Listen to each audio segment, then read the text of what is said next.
नमस्कार मित्रों, मैं अंकित इस वीडियो में आपके लिए छठी मैया के व्रत में सुनने जाने वाले पौराणिक कथा को सुनाने जा रहा हूँ। अर्घ देने के पश्चात व्रती अर्थात व्रत करने वाले को चाहिए कि हाथ में पुष्प लेकर सूर्यदेव का ध्यान लगाए तथा कथा सुने। कथा प्रारंभ। श्री जन्मेजय ने वसंपायन मुनि से पूछा कि दुरात्मा दुर्योधन आदि द्वारा कपट रूप जुआ से परास्त पांडव लोग वनवास के लिए भेजे गए तो वे लोग जंगल में जाकर क्या किया। वसंपायन जी बोले, हे जन्मेजय, पांडव लोग अत्यंत दुख सागर में डूबे हुए वनवास के लिए घोर जंगल में जाकर दुख और चिंता से चिंतित हो वन में रहने लगे।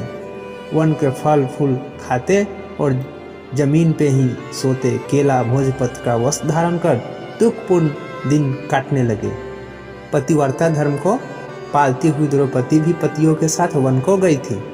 जिस स्थान पे द्रौपदी सहित पांडव लोग थे वहाँ पे एक दिन 88,000 ऋषि मुनि लोग जा पहुँचे।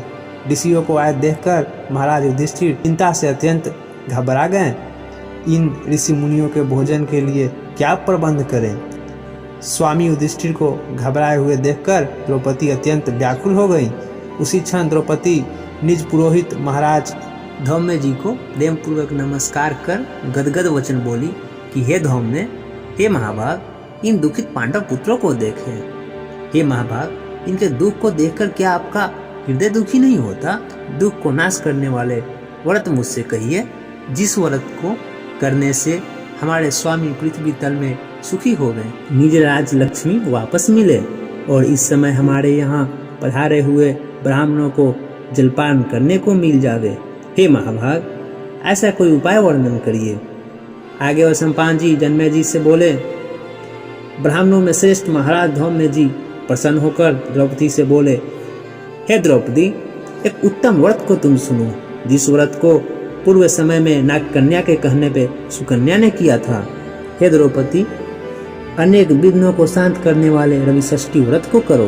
द्रौपदी बोली कि हे विप्र, आपका कहा हुआ व्रत कैसा है एवं उसकी विधि क्या है। उस व्रत में किसका पूजन किया जाता है और वो नागकन्या कौन थी और किस हेतु उसने इस उत्तम व्रत को किया था।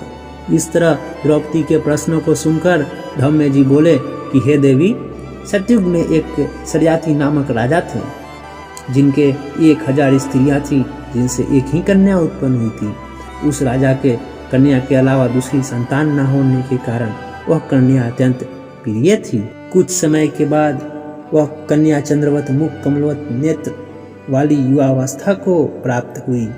आगे चलकर उसका नाम सुकन्या पड़ा।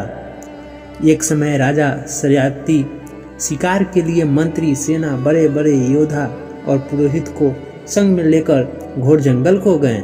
शिकार खेलते खेलते राजा को वन में 10 दिन से वहाँ पर च्यवन मुनि का स्थान था। सुकन्या ने मुनि की दीमक लगी शरीर को देखा। मुनि के दीमक लगे शरीर में दोनों नेत्र जुगनू की भांति चमक रहे थे।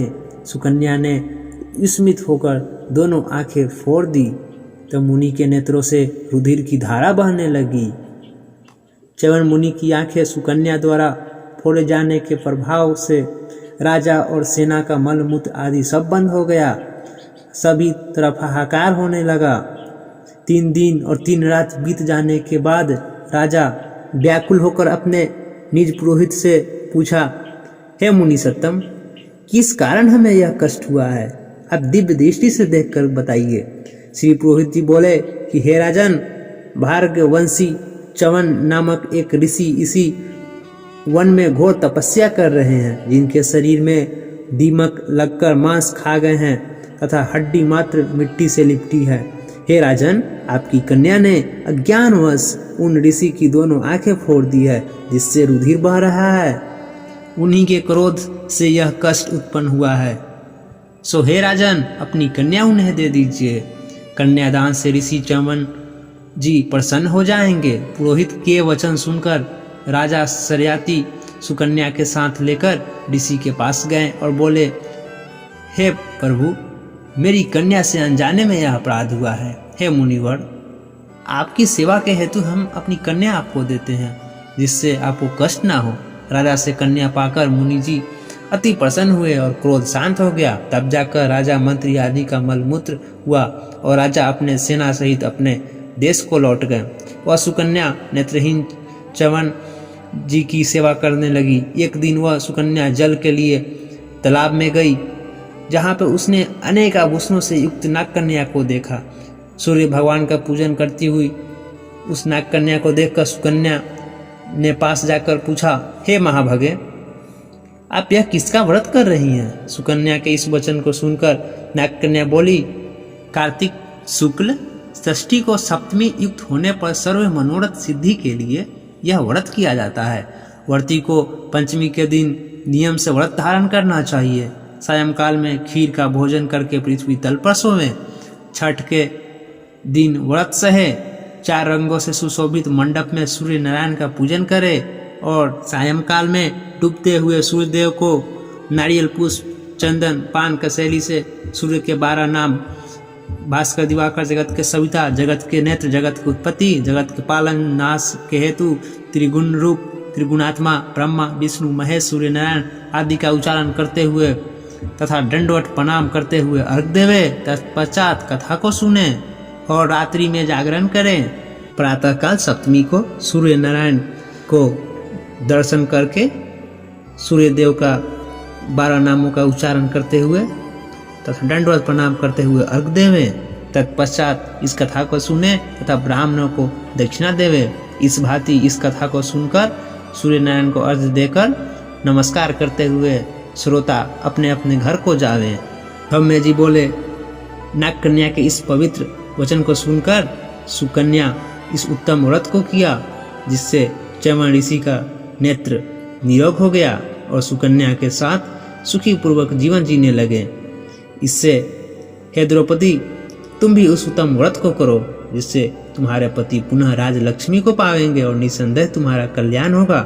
द्रौपदी ने भी यह सुन विधि पूर्वक इस व्रत को किया, जिससे महाराज युधिष्ठिर ने अतिथि रूप में आए हुए ब्राह्मणों को भोजन देकर प्रणाम किया तथा इस व्रत के प्रभाव से द्रौपदी पांडवों सहित पुनः राजलक्ष्मी को प्राप्त हुई। रवि षष्ठी व्रत कथा समाप्त हुआ।